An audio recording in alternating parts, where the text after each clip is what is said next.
बना है यह तन भव तरने को, बूढ़त है मझधारा। बना है यह तन भव तरने को, बूढ़त है मझधारा। कीजे कृपा सफल हो जीवन, कीजे कृपा सफल हो जीवन। दे दो जरा सहारा, हे प्रभु असमन कर दो। हे प्रभु असमन कर दो। हे प्रभु असमन कर दो।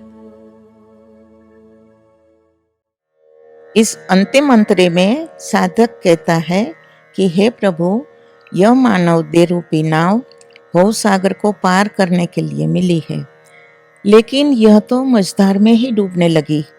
आप कृपा कीजिए, जरा सा सहारा देकर इसे बचा लीजिए, तो जीवन सफल हो जाएगा। हे भगवान, आप मुझे संभालें।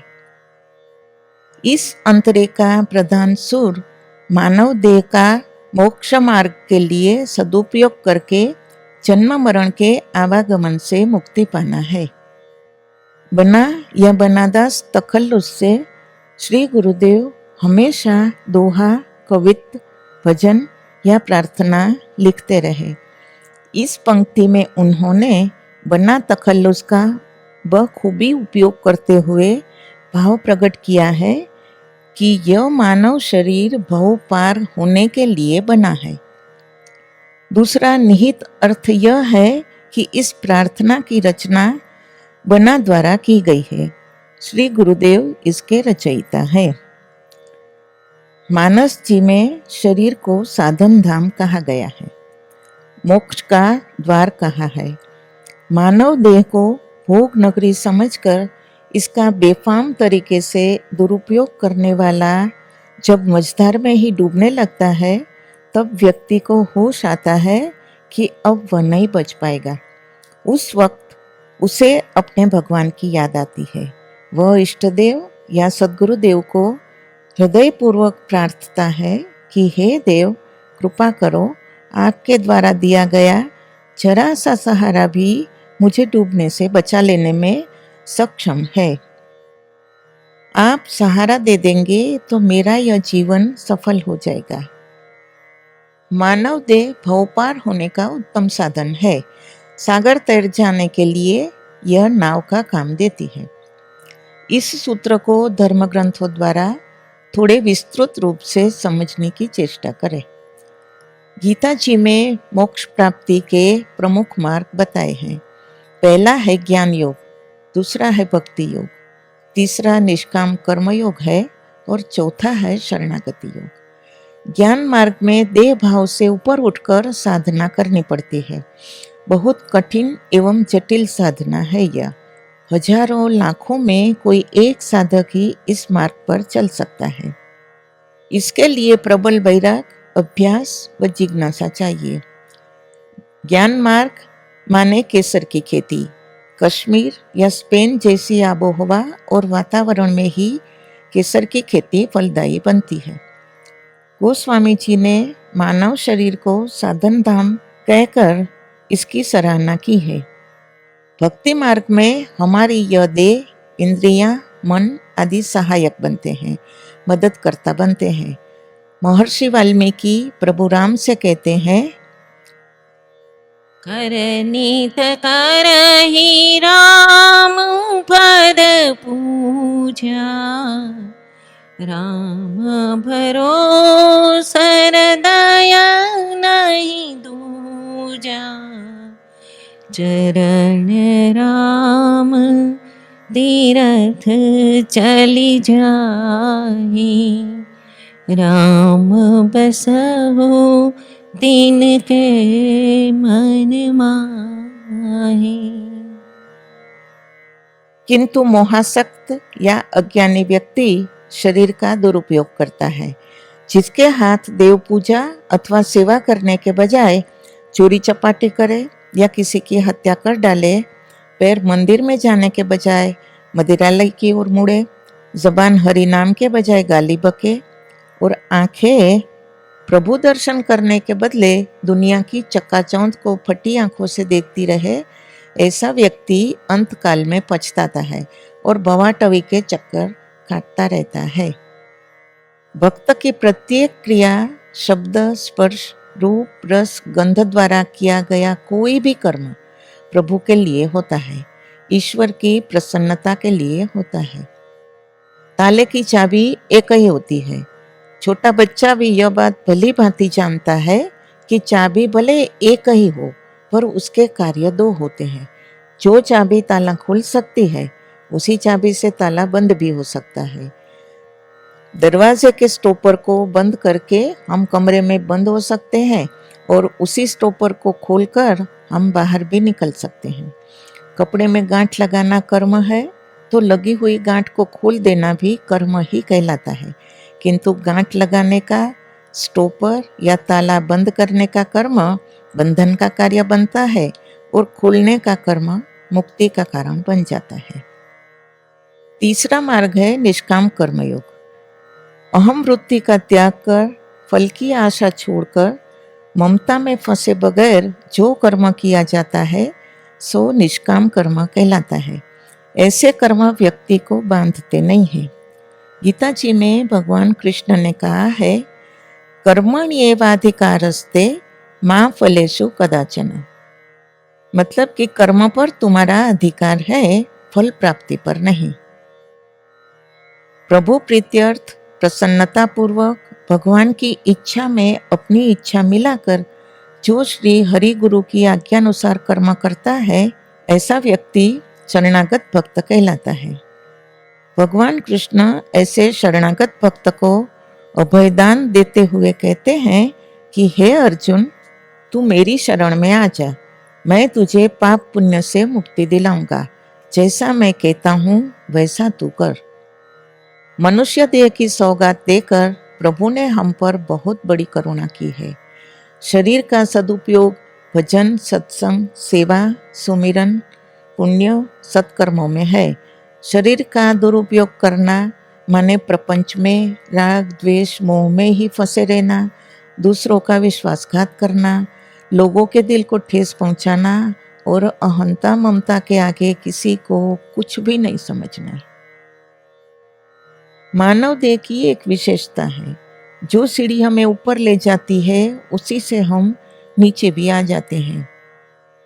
मानव देह का सदुपयोग करके देव बनना है, सागर पार जाना है, या दुरुपयोग करके दानव बनकर बार बार जन्म मरण के चक्कर में उलझना है और मझधार में ही डूबना है, इसका निर्णय व्यक्ति को खुद को ही लेना है। इस मानव देह को पसंदीदा मार्ग चुनने की ईश्वर ने स्वतंत्रता दी है। साधना मार्ग पर निरंतर आगे बढ़ रहे साधक की नाव मझधार तक पहुंचने पर यदि डूबने लगे तो उसके कई कारण होते हैं। पहली वजह है समंदरी तूफान, जो यकायक उठता है, नाव उस चक्रवात की चपेट में आ जाती है। इसका मतलब है साधक के शांत स्थिर जीवन में भोग व आसक्ति अचानक सामने आ जाते हैं। इन मौजों की थपेड़ों में देह रूपी नाव हिचकोले खाने लगती है, साधक को मोह पाश में बांध लेती है।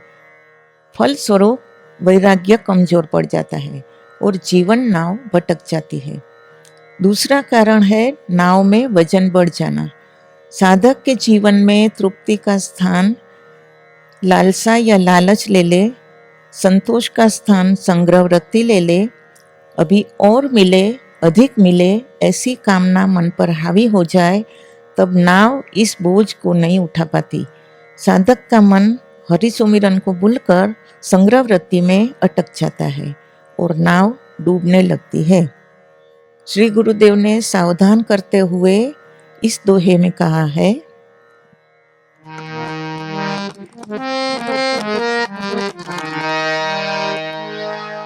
संग्रह कियो स्नेह बसे, राख और को मान, प्रीत गई भगवान से, बना भयो बेभान, ओ रामा बना भयो बेभान। तीसरी वजह है छिद्र। नाव में छिद्र पड़ जाते हैं तो उनमें से पानी भीतर आ जाता है और नाव को डुबोने लगता है।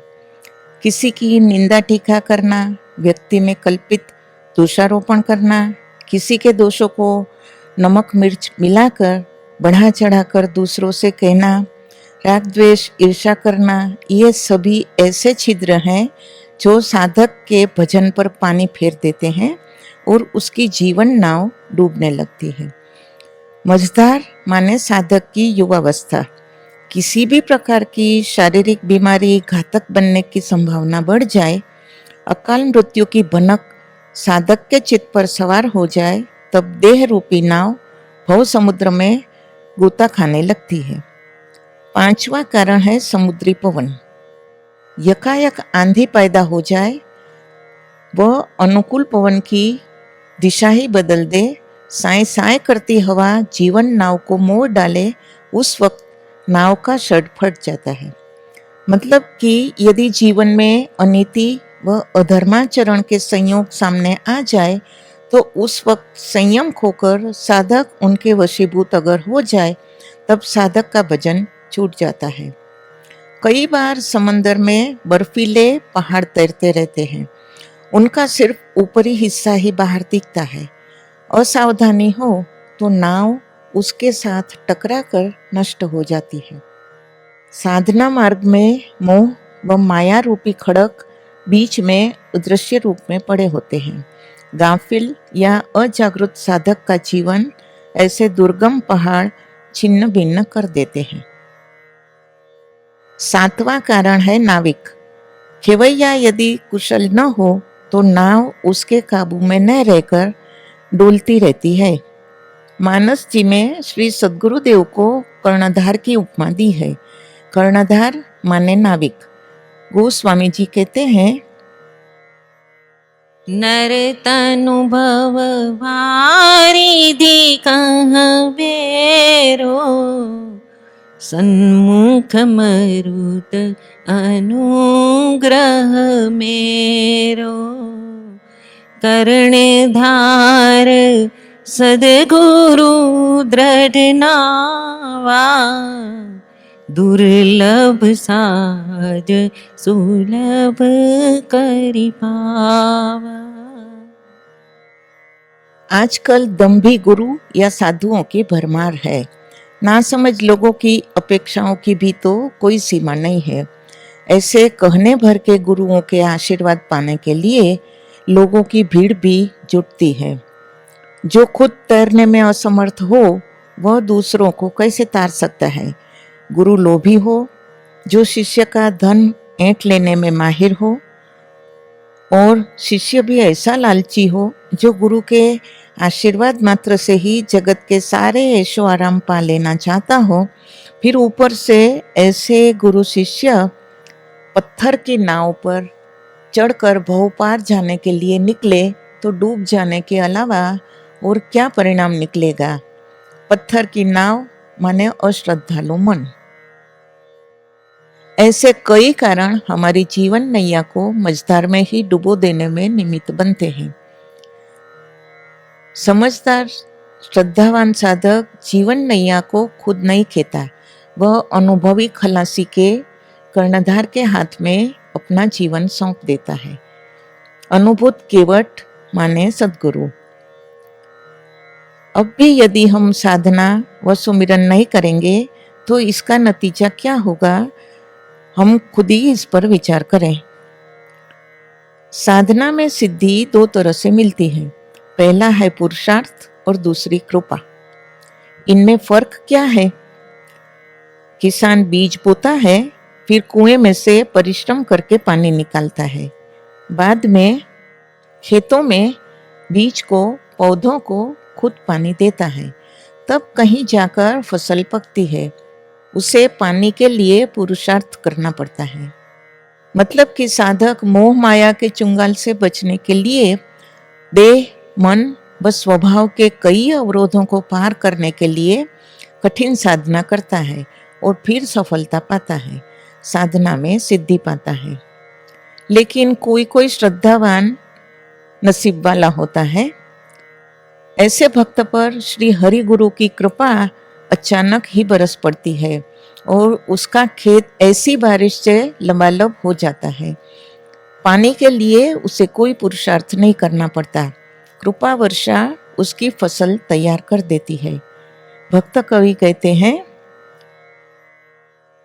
यही सद्ग्रंथ कहते हैं, यही सब संत कहते हैं, यही सद्ग्रंथ कहते हैं, यही सब संत कहते हैं।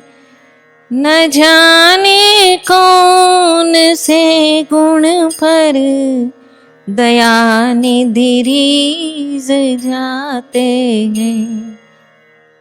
मेरी समझ के मुताबिक श्री हरि गुरु की कृपा लॉटरी के टिकट अथवा कौन बनेगा करोड़पति प्रोग्राम की हॉट सीट जैसी है। इस कृपा से इंसान उस मकाम पर पहुंचता है और जैसा खेत तैयार किया होगा, अभ्यास के जरिए बुद्धि प्रतिभा की जितनी धार निकाली होगी उतना उसे जरूर मिलता है। 1, 5 या 7 करोड़ तो किसी को ही मिलता है। मानस जी में प्रभु की स्तुति करते हुए नारद जी कहते हैं, मामव लोकय पंकज लोचन कृपा विलोकनी सोच विमोचन। मतलब कि हे कमल नयन, आप तनिक मेरी ओर भी निहारें। आपके ढेर सारे भक्तों के बीच मैं भी खड़ा हूँ। आपकी एक ही कृपापूर्ण दृष्टि में मेरे सभी सोच विचार, संशय, द्विधा आदि को हर लेने का सामर्थ्य है। अब हमारे मन में एक सवाल उठना स्वाभाविक है, हम पर भगवान ने कृपा की है, इसका प्रमाण क्या? प्रभु का सहारा पा लिया, ऐसा कब समझा जाए? सन 1961 में श्री गुरु पूर्णिमा महोत्सव बनारस के रामनगर में मनाया गया था। पूजन विधि की समाप्ति पर श्री गुरुदेव ने वहां प्रवचन दिया था। उन्हीं के शब्दों में हम इस प्रश्न का जवाब पाए। उन्होंने कहा था, भगवान की कृपा प्राणी मात्र पर है, इसमें संदेह नहीं, बराबर है ना? परंतु सभी दुखी नजर आते हैं, यह कैसी कृपा?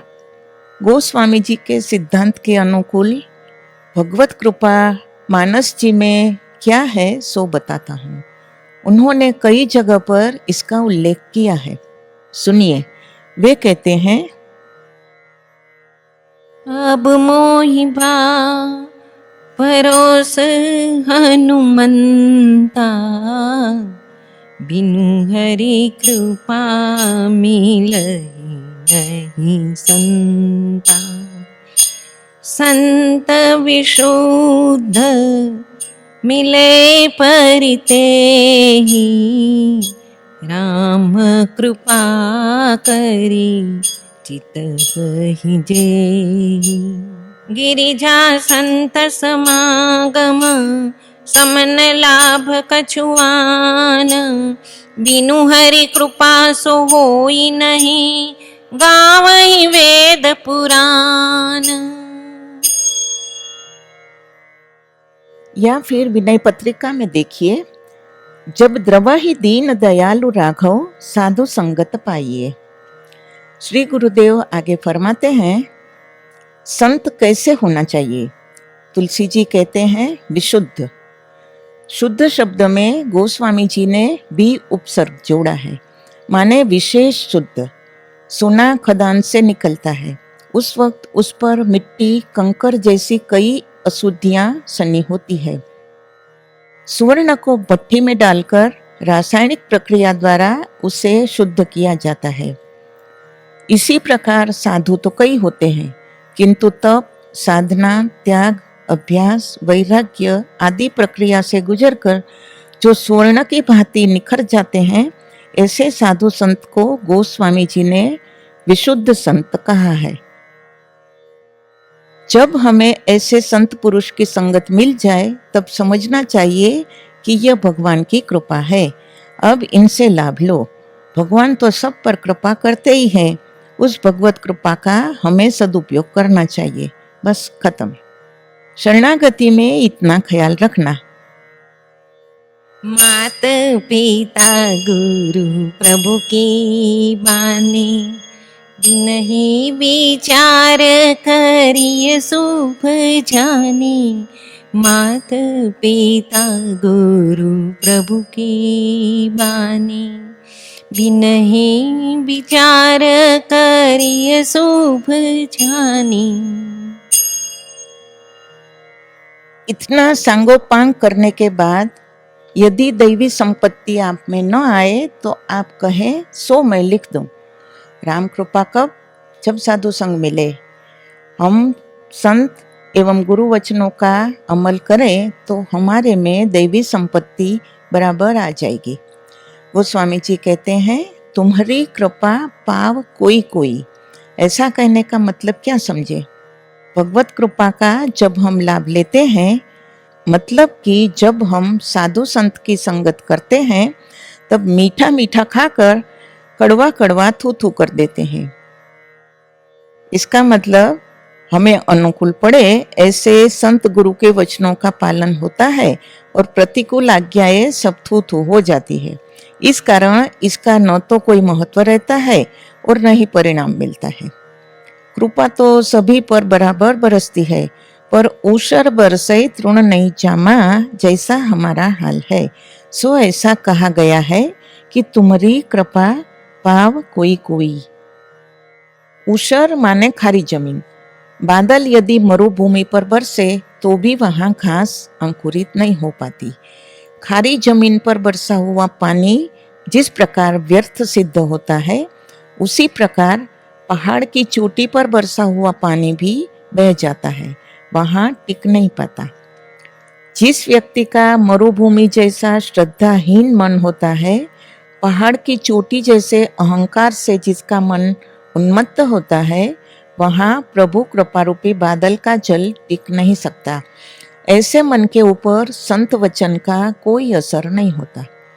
एक बार किसी साधक ने श्री गुरुदेव से प्रश्न किया था, आप कहते हैं कि भगवान साधन साध्य नहीं, कृपा साध्य है, तो फिर हम साधना क्यों करें? श्री गुरुदेव ने उत्तर में कहा था, अरे भैया, साधना तो तुम खुद को पात्र बनाने के लिए करते हो।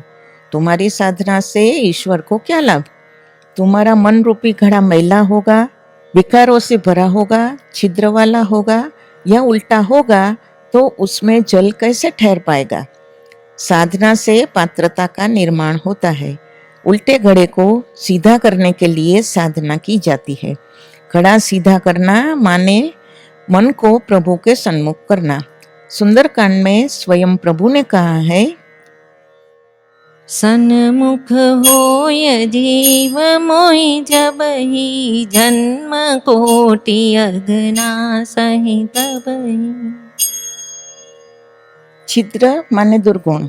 मन में काम, क्रोध, लोभ, अहंकार आदि के छेद हो तो कृपा का जल उसमें से बह जाता है। मन की ऐसी खाराश को मिटाने के लिए साधना की जाती है। हमारा अंतःकरण व्यवहार की अशुद्धि के कारण मैला होता है, इसीलिए हृदय में विराजमान प्रभु हमें दिखाई नहीं देते। सत्संग व साधना से हमारा व्यवहार शुद्ध होता है, एक समझ पैदा होती है। मन के स्वच्छ होते ही भीतर बैठे प्रभु दिखाई देने लगते हैं। प्रभु ने भी शर्त रखते हुए कहा है, निर्मल मन जन सो मोहि पावा, मोहि कपट छल छिद्रन भावा, मोहि कपट छल छिद्रन भावा। साधना व सत्संग द्वारा निर्मल हुआ मन संत वचनों को यथार्थ रूप में समझते ही प्रभु प्रेम पाने के लिए बेताब हो उठता है। श्री गुरुदेव ने आगे कहा, साधना इसीलिए करना है कि मन निर्मल हो जाए, विनम्र हो जाए। निर्मल मन प्रभु की कृपा को आसानी से ग्रहण कर सकता है।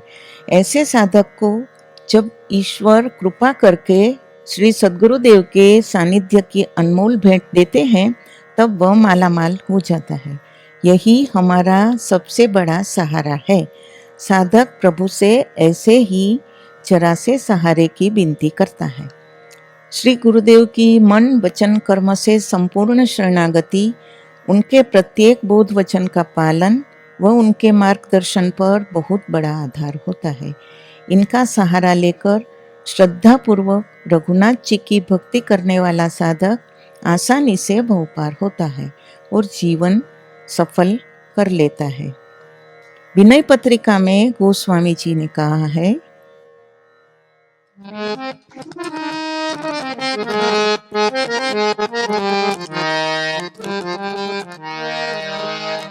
हरि तुम बहुत अनुग्रह की, साधन धाम विबुध दुर्लभ तनु, मोहि कृपा करि दीनो, हरि तुम बहुत अनुग्रह की, हरि तुम बहुत अनुग्रह की। साधना शरीर द्वारा ही हो सकती है, हरि भजन मानव देह में ही हो पाता है। ऐसी देव दुर्लभ देह प्रभु ने कृपा करके हमें दी है। सर्वसमर्थ श्री सद्गुरुदेव की प्राप्ति करवाई है।